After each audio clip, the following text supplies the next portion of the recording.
Om Swastiastu, perkenalkan nama saya Nyoman Jayendra Wijaya dengan NIM 2409511153. Saya dari kelas D. Baik, di sini saya akan mempresentasikan materi tentang brucellosis pada sapi. Baik, kita masuk ke dalam materi. Yang pertama, latar belakang. Brucellosis pada sapi adalah penyakit menular yang disebabkan oleh bakteri Brucella abortus yang berdampak serius pada kesehatan hewan dan manusia karena bersifat zoonosis. Penyakit ini menyebabkan keguguran, penurunan produksi susu, dan gangguan reproduksi, sehingga menimbulkan kerugian ekonomi besar di sektor peternakan. Penularannya umumnya terjadi melalui kontak dengan jaringan atau cairan dari hewan terinfeksi, serta konsumsi produk hewan yang tidak dipasteurisasi. Nah, selanjutnya itu brucellosis juga menjadi ancaman bagi kesehatan masyarakat karena menyebabkan demam, kelelahan, dan nyeri sendi kronis pada manusia. Upaya pengendalian melalui vaksinasi, pengawasan ternak, dan penerapan biosecurity sangat penting untuk menekan penyebaran penyakit ini, terutama di negara berkembang yang masih menghadapi kendala dalam menerapkan program eradikasi. Selanjutnya, morfologi bakteri. Brucella abortus merupakan bakteri gram negatif berbentuk kokus atau kokobacil dengan ukuran 0,5 sampai 0,7 mikrometer kali 0,6 sampai 1,5 mikrometer. Bakteri ini tidak membentuk spora, tidak memiliki kapsul, dan tidak bergerak atau non-motil. Brucella bersifat aerob obligat, namun beberapa strain dapat tumbuh secara mikroaerofilik. Nah, secara mikroskopis, bakteri ini tampak berpasangan atau dalam berkelompok kecil dan memiliki warna gram negatif yang jelas karena lapisan dinding selnya tipis. Brucella abortus juga bersifat intraseluler fakultatif, artinya dapat hidup di dalam maupun di luar sel inang, terutama dalam mikrofag. Kemampuan ini membuatnya mampu bertahan lama dalam tubuh inang dan berperan penting dalam patogenesis serta kesulitan eradikasi penyakit. Nah, selanjutnya kasus. Kasus yang saya dapat yaitu sebuah penelitian di Provinsi Jawa Timur melaporkan kasus brucellosis pada sapi potong dan sapi perah dengan tingkat seropositif mencapai 7-10%. Kasus ini ditandai dengan keguguran, retensi plasenta, dan penurunan kesuburan pada sapi yang terinfeksi. Identifikasi Brucella abortus dilakukan melalui uji Ross Bengal Test atau RBT dan uji ELISA yang mengonfirmasi adanya infeksi aktif di beberapa peternakan. Faktor risiko utama termasuk kurangnya vaksinasi, lalu lintas ternak antar wilayah tanpa pemeriksaan kesehatan, serta sanitasi kandang yang buruk. Selanjutnya, gejala klinis. Infeksi Brucella abortus pada sapi umumnya menyerang sistem reproduksi dan menyebabkan berbagai gangguan yang berdampak langsung pada produktivitas. Gejala klinis utama meliputi yang pertama keguguran atau aborsi. Biasanya terjadi pada trimester akhir kebuntingan, merupakan tanda paling khas infeksi Brucella abortus. Yang kedua ada retensi plasenta. Setelah keguguran atau kelahiran, sapi sering gagal mengeluarkan plasenta secara normal. Yang selanjutnya itu metristis atau radang rahim, akibat infeksi lanjut dari bakteri yang menetap di jaringan reproduksi. Selanjutnya, penurunan fertilitas sering terjadi akibat kerusakan jaringan rahim dan ovarium, menyebabkan kesulitan bunting kembali.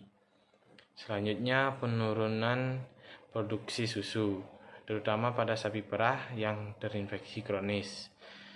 Selanjutnya, pembengkakan pada sendi atau testis atau artritis dan orkitis dapat muncul pada sapi jantan yang terinfeksi. Yang terakhir itu ada lemah, nafsu makan menurun, dan demam ringan. Gejala umum akibat infeksi sistemik. Selanjutnya, cara penularan. Cara penularan dari bakteri ini yang pertama kontak langsung dengan bahan reproduksi terinfeksi. Penularan paling umum terjadi saat sapi bersentuhan dengan janin, cairan ketuban atau plasenta dari sapi yang mengalami keguguran akibat brucellosis. Bakteri dapat masuk melalui luka kecil di kulit atau selaput mukosa. Yang kedua, ada melalui pakan, air, atau peralatan yang terkontaminasi. Bakteri Brucella abortus dapat bertahan di lingkungan lembab selama berminggu-minggu dan menular melalui pakan, air minum, atau kandang yang terkontaminasi cairan dari hewan terinfeksi.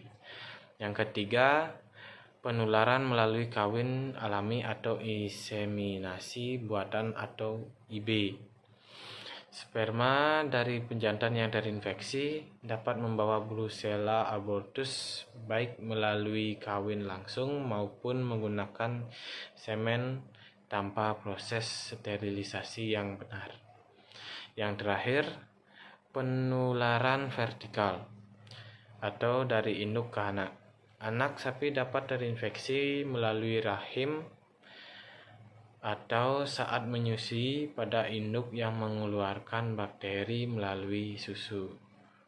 Selanjutnya diagnosis. Diagnosis brucellosis pada sapi dilakukan dengan kombinasi pemeriksaan klinis, serologis, dan laboratorium untuk memastikan keberadaan bakteri Brucella abortus. Yang pertama, pemeriksaan klinis, melihat gejala seperti keguguran, retensi plasenta, dan penurunan kesuburan. Yang kedua, ada uji serologi seperti Ross Bengal test atau RBT, ELISA, atau complement fixation test atau CFT untuk mendeteksi antibodi terhadap Brucella. Yang terakhir itu ada kultur atau PCR, dilakukan di laboratorium untuk konfirmasi keberadaan bakteri atau DNA Brucella abortus. Baik, selanjutnya cara pencegahan. Adapun cara pencegahannya yaitu yang pertama vaksinasi rutin menggunakan vaksin Brucella abortus strain S19 atau RB51 untuk mencegah infeksi pada sapi betina muda. Yang kedua, isolasi dan pemusnahan hewan positif.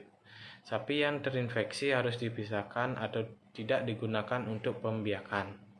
Yang ketiga, ada menjaga kebersihan kandang dan alat.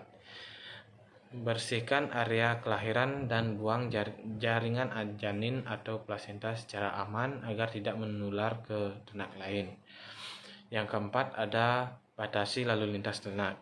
Hindari pencampuran sapi dari berbagai daerah tanpa pemeriksaan kesehatan.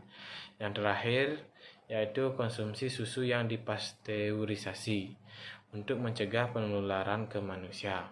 Baik, kesimpulan dari materi yang saya jelaskan yaitu Brucella abortus adalah bakteri gram negatif bersifat zoonosis dan menjadi penyebab utama penyakit brucellosis pada sapi.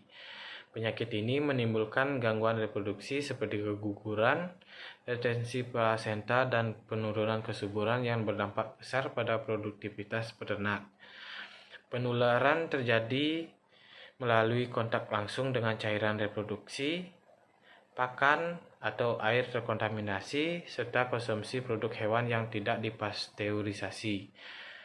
Nah, pencegahan brucellosis harus dilakukan secara terpadu melalui vaksinasi, biosecurity yang baik, pengawasan lalu lintas peternak, dan edukasi peternak guna menekan penyebaran penyakit dan melindungi kesehatan manusia serta hewan. Baik, sekian penjelasan materi tentang brucellosis pada sapi yang dapat saya sampaikan. Saya ucapkan terima kasih. Saya tutup dengan Brahma Santi. Om Santi Santi.